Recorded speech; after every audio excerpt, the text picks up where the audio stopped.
So this is so see what are the thing I always know this E.V. Ramsamy Naikar, who is considered as a what one can call Vishnu Pitamaha for the entire Dravidian group. He always used to maintain that those who believe in God are barbarians, those who worship Him are further barbarians.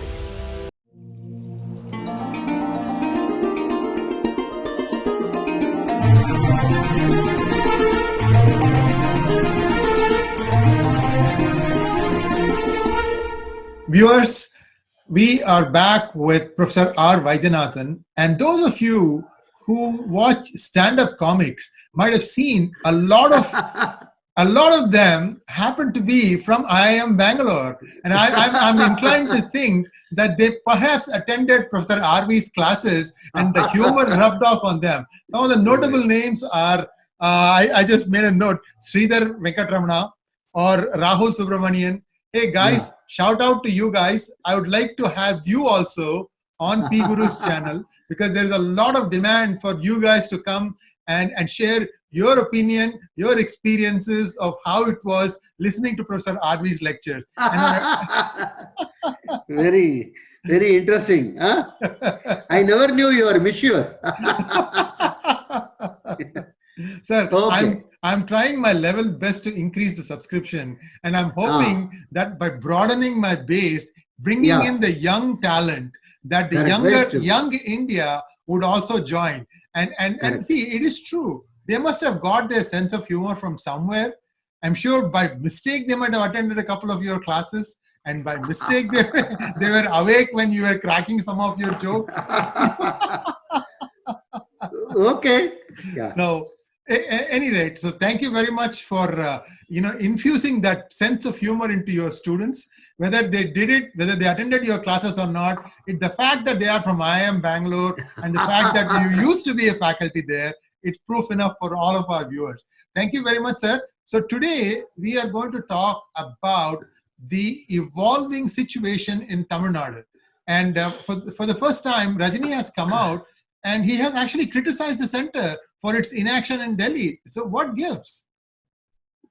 Yeah, it's you see the Tamil Nadu situation is extremely important from one angle. I have always been maintaining Tamil Nadu and Kerala are really on a time bomb.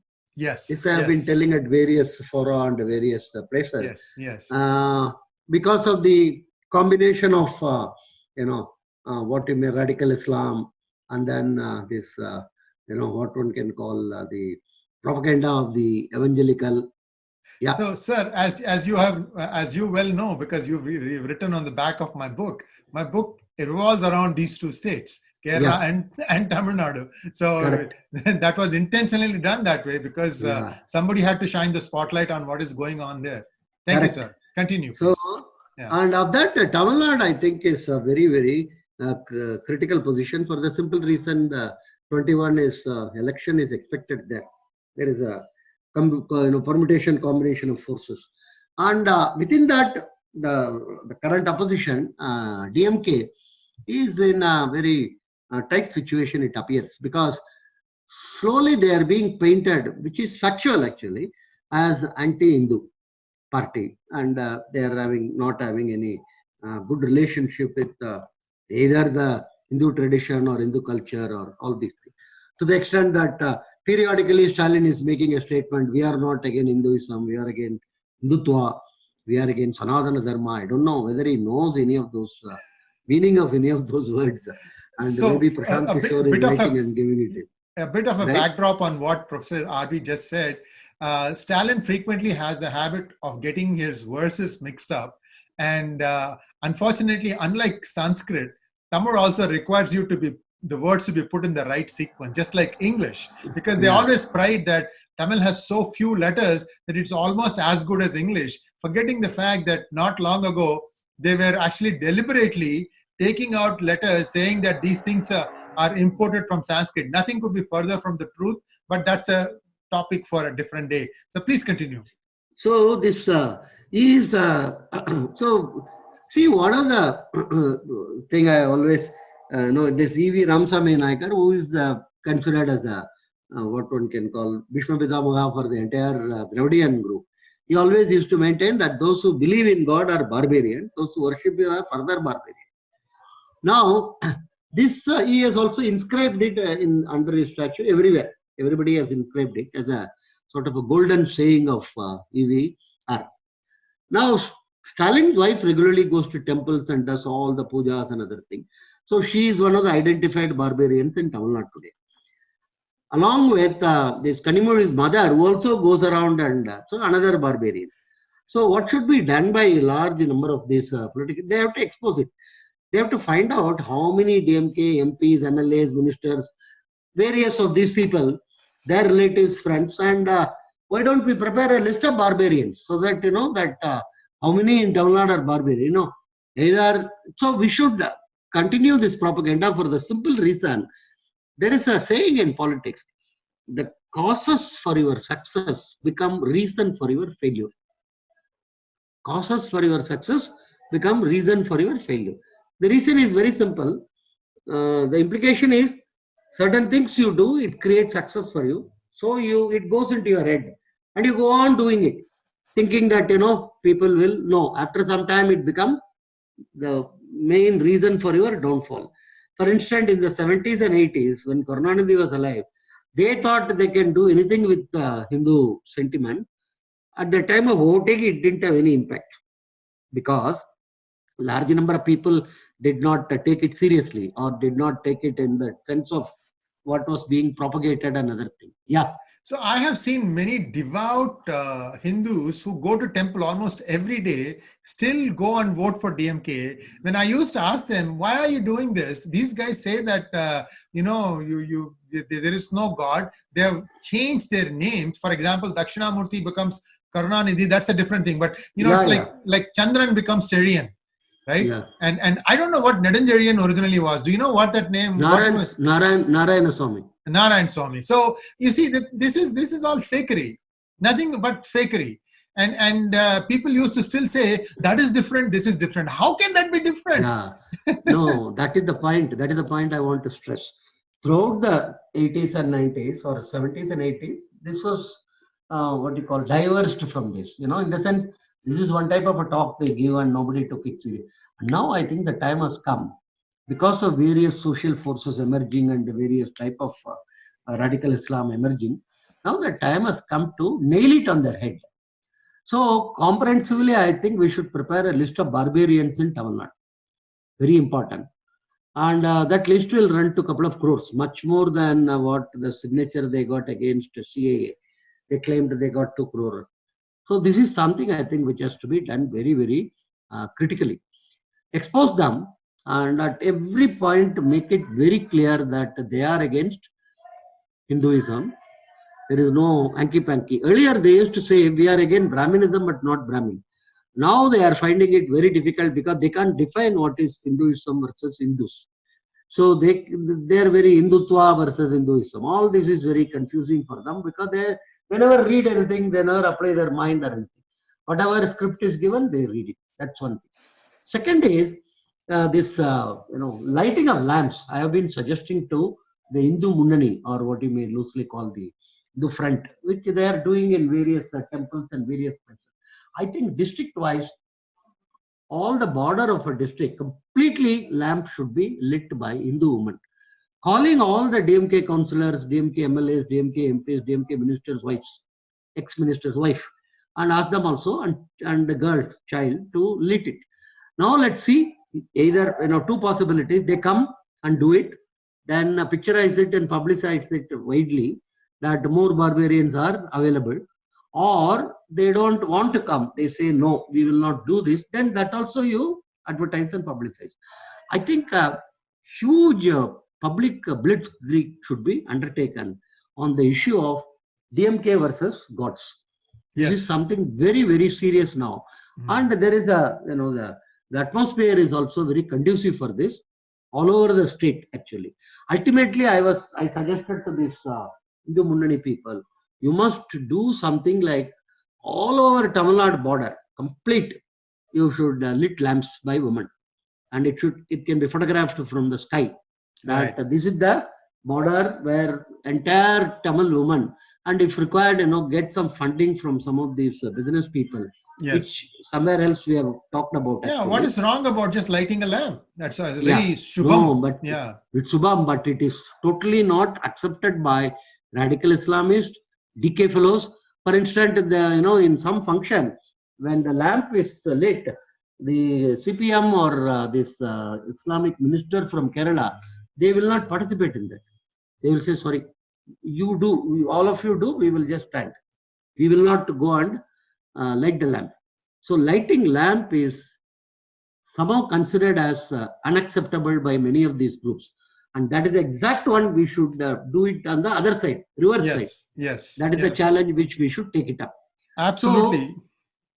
So, Rajni getting into, Rajni's attacking center is, very, what one can call, expected in the sense, you see, he has to keep his, he has to keep his distance from being totally identified with the center. Because there is some, sense of, Tamil pride and other thing, which will fight for Tamil cause from the center. So you can't completely, say that whatever they are doing is right or something. Sir, So everything you say, I have a problem with. See, Tamil pride has been upheld by a Malayali speaking chief minister, a Telugu chief minister, a Kannada speaking chief minister. Now you want a would-be Marathi speaking chief minister also to uphold Tamil pride? Yes. The most important point is they may be anything speaking, but they are settled and living in Tamil Nadu for such a long time. You see, there is something, whether you like it or not, from the 60s, huge amount of this Dravidian propaganda has gone in, which has not been countered. It has been benign neglect only. Sometime before I explained to you also how vulgarity and obscenity became the mainstream for this. Yes. So it's not, I totally agree with you. The point is, it is there. There is a sense of what you may loosely call identity and a sense of being, neglected or something. There is nothing, no neglect or anything, but there is. So Rajni has to play the cards very nicely. He can't. Otherwise, he can as well join BJP and then say that I am with the. It's not possible for him. So he has to balance different forces. But most important thing you should recognize, if he is going to have a third front, it is going to benefit only Stalin and not anyone else. In other words, AIDMK and 2-3 parties are together, and Rajni is floating his own party, supported by maybe 1 or 2 other small groups. It's not going to help. It's going to help only Stalin, because it will split those votes which are, not going for Stalin. That is what between AIDMK and Rajni. This is what Stalin has. That is, DMK has got some 25% of supporters. Anytime they will go and put their chapa on this rising sun. That is there for the last 50, 60 years. Similarly, these 2 leaves also, there is a good group of supporters, maybe some 20%. So the point is, the other group, which are neither here nor there, where does that fit in? And that's what Rajni is trying to look at. In which case, you should be very cautious, not splitting those which are, which might have gone to 2 leaves, or what you may loosely call AIDMK, and helping Stalin. This is something I am given to understand by reasonably reliable people. Prashant Kishore genuinely wants Rajni to float a third front. He doesn't want Rajni to be part of the AIDMK and various other groups and other things. Yeah. So there is 2 leaves, and there's also 2.5 leaves. The TT Dinakaran guy. No, he is not. He has got some 5.5-6% only. Sooner or later, he will go with the main AIDMK only. There is no other. On its own, he doesn't have a future. Like Kamal Hassan, for instance, he has got some 4-5% maximum. He doesn't have on its own. They cannot. They can at the margin. They can facilitate or they can help. They will get some 3 MLAs or 4 MLAs, and that's all. Their politics is to that level, not of large scale level or anything. It was expected that TTV Dinakaran will be able to, but he is not able to create such an impact or something. So if you have 2 friends, the defeat of Stalin is more or less assured. But if you have 3 friends, it is going to be a big issue. And that is the evolving situation in Tamil Nadu today. And it is important and imperative. If Rajni comes inside with a notion of spiritual politics, what he call Anmiga Arasiyal, there is all the more reason to go full hog and expose the DMK, particularly its shenanigans vis-a-vis the Hindu temples, Hindu gods, all these things. And I think Right? that should start now, so that it is in Yes. people's memory, and you can isolate the those who are still religious belief. Sir, one interesting thing I've noticed: quite a few women in the Karunanidhi household are from Brahmin families. No. These are all propaganda. Please. What about this guy's Dayanidhi Maran's wife? No, that's a separate. They are not really considered as Karunanidhi's family. Karunanidhi family consists of only his children. So he was careful about that, you think? Yeah. Always. So other things are, Dayanidhi Maran's wife comes from the Hindu Ram's family, actually. That is one case.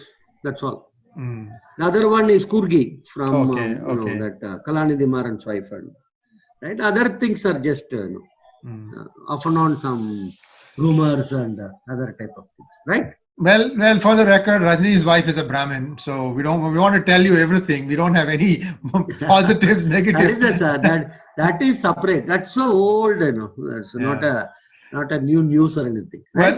Well, see, the point I'm trying to make here is there are less than 1 in 100 Brahmins in Tamil Nadu left, and then you want to use them as a stick. Then you try to find somebody who's wearing a punal or a jano, and then you break it up and then you bash him up. I say, why not everybody wear it? Because I know in Mudalayar weddings and Nadar weddings and Gounder weddings, they wear the thing 2 minutes before the actual Mangalyam. See, it's all a question of your perception and modes. If you remember, Veer Savarkar nicely told, if an occasion arises, all these fellows will wear a sacred thread over their coat and roam around.